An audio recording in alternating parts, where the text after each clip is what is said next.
Colorado State gave us a fitting end to week three, an entertaining end, and arguably the game of the year. These two teams did not like each other, and it was definitely chippy early on.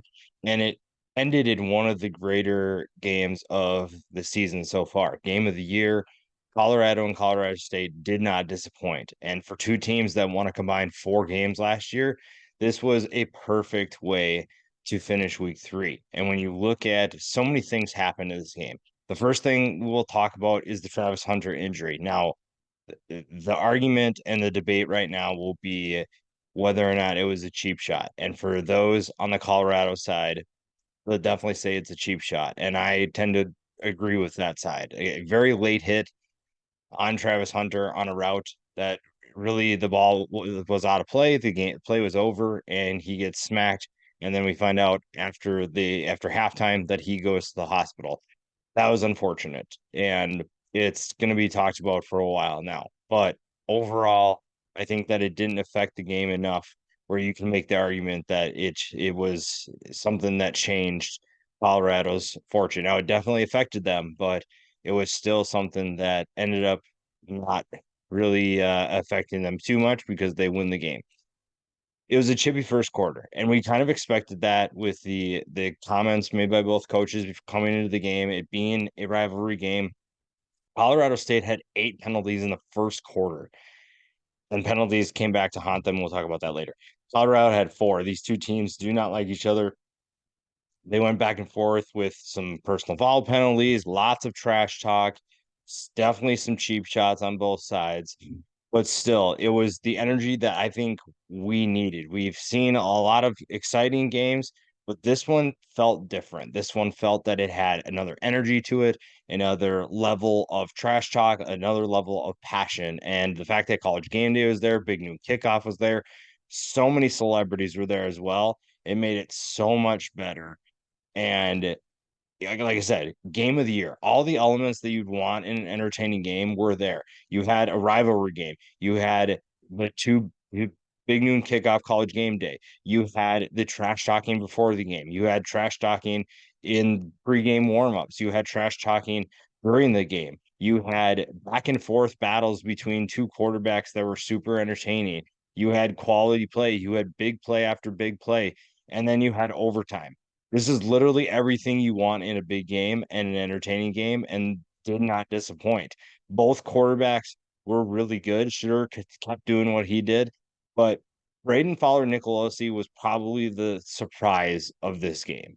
And we'll talk more about Shedeur a little bit too, but Fowler Nicolosi made a number of key plays, a lot of smart decisions, and most of his throws, yes, were definitely the shallow crossing routes, but it was what was working. And you don't just change things because you get bored of it. You're going to keep going back to what was working. And even though they weren't a ton of yards downfield, it made a big difference between Colorado State's success versus their struggles.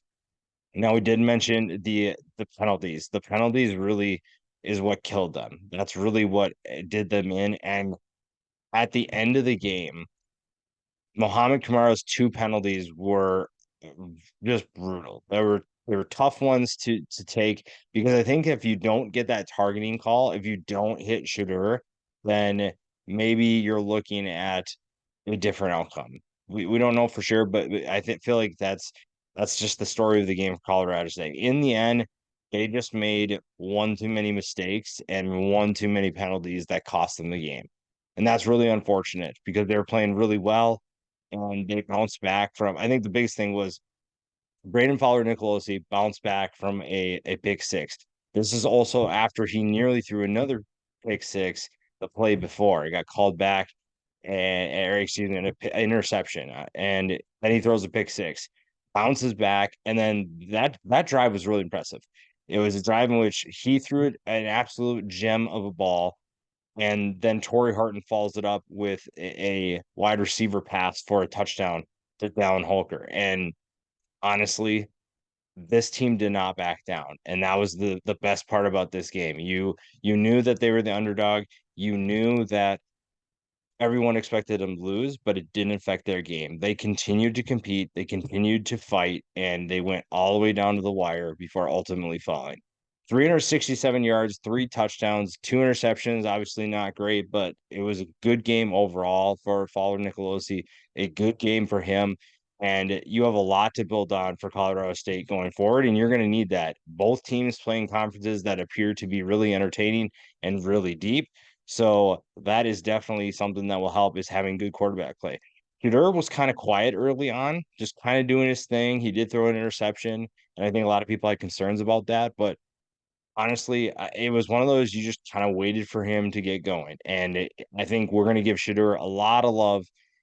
348 yards and four touchdowns, a beautiful last drive in the fourth quarter, and then two great drives in overtime. Shedeur deserves a lot of love, but don't forget about Sean Lewis either. Sean Lewis grew up some great plays. He drew up the right plays at the right time, and especially in overtime, that was all Sean Lewis. Shedeur obviously had to make the throws, but Sean Lewis did most of the work there. So you have to give Sean Lewis a lot of love too. Shedeur and Sean Lewis are one of the best combinations in college football, and the Pac-12's offenses are absolutely loaded. You look at Shedeur Sanders, Caleb Williams, Bo Nix, Michael Penix Jr., Ham Ward. You are absolutely stacked when it comes to the quarterback position in the Pac-12, and that's really exciting for that conference. It's just a shame that that conference is going away because right now they're playing incredible football. They are playing at a high level, and they've provided us with some of the most entertaining games in college football this year, and that will continue, especially with Colorado facing Oregon next week. That is going to be an absolute monster of a game. It'll be super entertaining, and the result could tell us a lot about where both programs are going. There's a number of players that you could highlight here. Colorado State's secondary was playing lights out early on. They were playing with a chip on their shoulder. Had that cheap shot earlier, obviously, too, but they were playing with a ton of energy. And sometimes some of those hits that are questionable or going to get you penalties will come up. But you would rather see a team play with confidence and play with good energy than to just be tentative and let a team like Colorado run all over them. This secondary I talked about a lot in the offseason coming into this game. I thought this was going to be a good group, and they proved to be that early on. The wide receivers for them, for Colorado State, really shine. And Torrey Horton deserves a ton of love. He was the best wide receiver in this game for both teams. Colorado had no answer for him. They could not stop him. They could not tackle him. The only way at times that they tackled him was him going down by himself. He made it. I mean, had a number of missed tackles, a number of short catches that he turned into extra yards. Yards after catch were his biggest thing. And this was a passing attack that was really fun to watch. Lewis Brown was good. Dallin Holker had 109 yards and two touchdowns. This passing attack was really fun. And for a Jay Norvell team, we expected Colorado State to get better under Jay Norvell, and now we're seeing that. Yes, they are 0-2, but this is a much better 0-2 team than you might expect. They are fun to watch. They're playing with a ton of confidence. Their offense is going to move the ball against a lot of teams this year. And yes, you have to just clean up certain things. You have to clean up the penalties. The defense has to find a way to get stops in key moments, but you have things to build on, and there's a lot of exciting things going forward. Shedeur Sanders had to pick six. That was really fun to see early on. The Sanders brothers were kind of the highlights so far. It would have been interesting to see what this game would have looked like if Travis Hunter was still around, because I think Colorado State definitely took advantage of Travis Hunter not being there, and they knew exactly what to do. And that's okay. Hopefully, Travis Hunter is all right, but you got allowed other players like Xavier Wheeler. You also allowed Jimmy Horn. Jimmy Horn had a really interesting game. He didn't really do a ton during the early parts of the game. On the last drive, he also had a procedural penalty that was obviously hurting that team. And then he has the big touchdown to potentially tie it up and then get the 2-point conversion. Jimmy Horn had a good performance down the stretch. Xavier Weaver was solid. This is a team that continues to find weapons, and I wish they could find a rushing attack because that makes it even more terrifying. But ultimately, this was the Shedeur Sanders show. This was his ability to keep doing what he does best, which is shine in the spotlight, continue to allow his team to make plays, and trust his coordinator in Sean Lewis to make plays. Once again, game of the year already. a back and forth game between two rivals. This is exactly what college football is about. This is exactly why we love this sport. Two teams. I think the best thing about two is it was kind of a breath of fresh air. You haven't seen these two teams in the spotlight in a long time, especially Colorado. Colorado State's been kind of up and down, but never in the spotlight, especially not the national spotlight. So for college game day to show up, for big new kickoff to show up, all these shows to show up, and then to be in the national spotlight, and then to have a game like this, both of these teams are going to be really exciting going forward, and both of these teams have a lot to be excited about for the rest of 2023.